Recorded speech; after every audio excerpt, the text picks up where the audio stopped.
Where do we start? What do you want to talk about? What is attachment? Yeah, what is attachment theory? What is Okay. attachment? Okay. So attachment is essentially the way that we learn to relate to other people and, ask for help or receive help from people.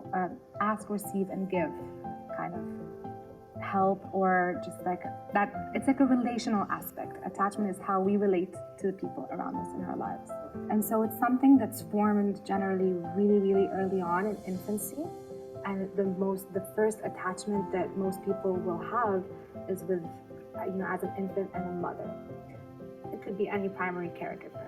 And then throughout our life, we have many attachment figures. So people who we attach to, who give us security and teach us how to live, how to survive in this world, essentially.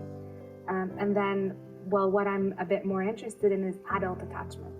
So generally, that attachment that starts off in infancy does map on to your attachment style as an adult, but not necessarily. There are a lot of things throughout the way, or events that you experience, or people, more like people that you're interacting with, that can modify your attachment style.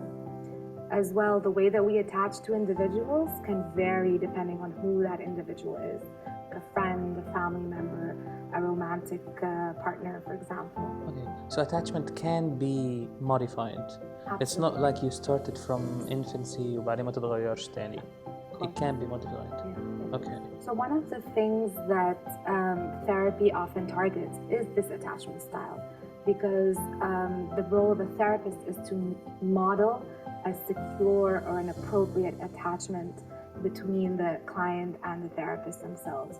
And so they work to first of all, recognize areas of insecure attachment, and then start to correct those areas by placing boundaries, for example, or setting limits, or encouraging the client to ask for help, depending on what type of insecure attachment that they have.